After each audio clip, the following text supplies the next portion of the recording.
Hi, everybody. Welcome back to the 10th of an hour with Griffin Bridgers. For today's episode, episode 48, we're going to explore the grantor's payment of taxes on behalf of a trust and how, when done right, this can create a little known but very powerful tax saving opportunity. Now, as always, this presentation is not intended to substitute for legal or tax advice. So, one big problem in tax law and a well-settled principle is that you cannot pay another person's income tax. Because in an employment or a compensatory context, the payment of tax itself is additional income to the recipient. And if you've pledged to pay all of their income tax, it creates an unending loop where the additional income generates more tax that you then have to pay income tax on, and so on and so forth to perpetuity. And in an intrafamily context, the payment of additional income tax will usually be a gift as well.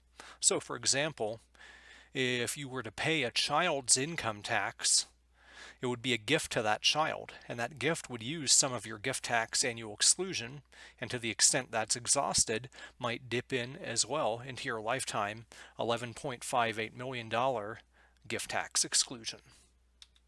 But there's a little known secret in this context dealing with grantor trusts. Now, in previous episodes, we've discussed how with a grantor trust, it's essentially disregarded. So for income tax purposes only, the grantor would be treated as the owner of the trust assets and thus would have to pay income tax on all trust income. Now, the big question in this context is, could the grantor's payment of income tax that benefits the beneficiaries of the trust be treated as a gift to those trust beneficiaries? And the answer, and the big loophole we have here, is no, it is not. There's a revenue ruling, 2004-64, which states that the payment of the trust's income taxes is not a taxable gift by the grantor to the trust beneficiaries. So that creates a huge opportunity to remove wealth from one's estate without having to use up any of your gift or estate tax exemptions. And the added bonus is that the tax brackets for an individual grantor are usually broader than the tax brackets for the trust, meaning that there's a lower overall income tax burden than there would have been if the trust was not a grantor trust. Now, we're going to look at an example of this in a minute, but it's important to note too that this is a workaround for issues in tax law with shifting income.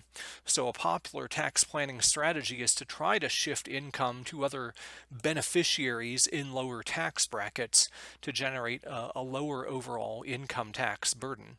But especially in the case of partnerships, your ability to do so is limited. You cannot take income generated by the services of the grantor and shift those to other taxpayers.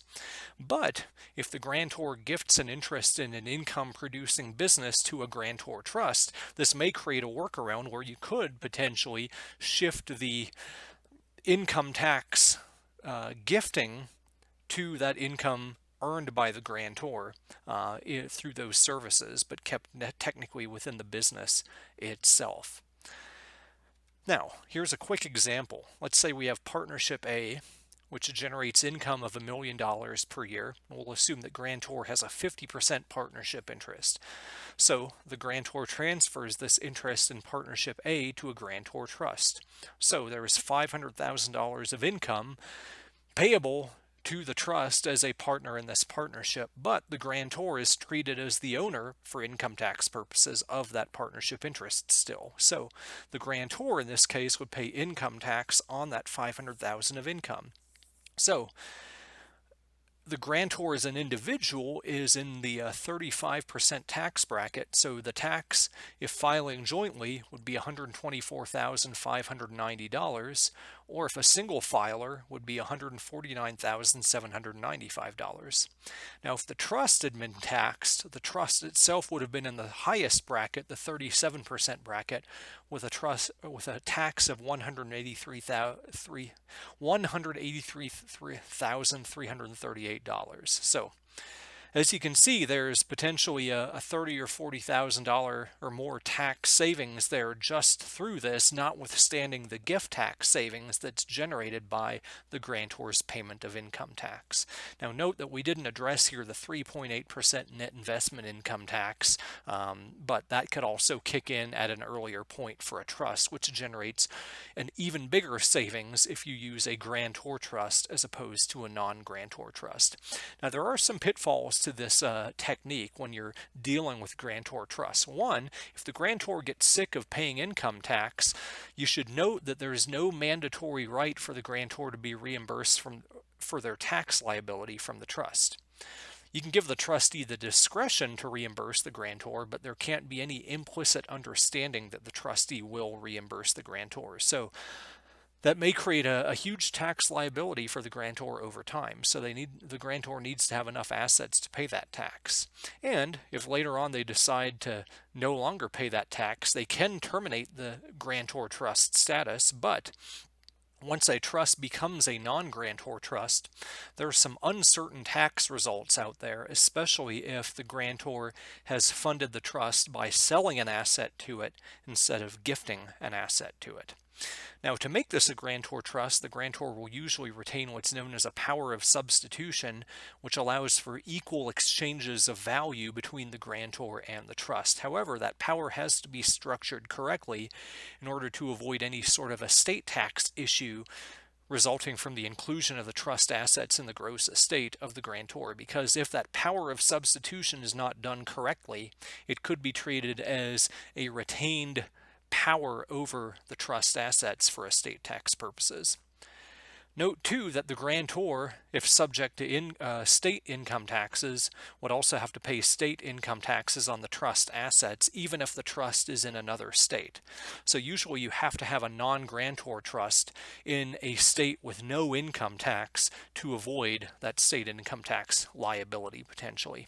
Then finally, it's important to note that for service businesses, I mentioned that workaround, but especially in S corporations, you have to be aware of the salary issues of the grantor if the grantor is an employee. And in noting that, I want to emphasize too that you need to be careful, that the grantor trust qualifies, technically it does as an S corporation shareholder, but also note that that income tax paid by the grantor could subject the S corporation itself to additional scrutiny if the grantor's salary is abnormally low.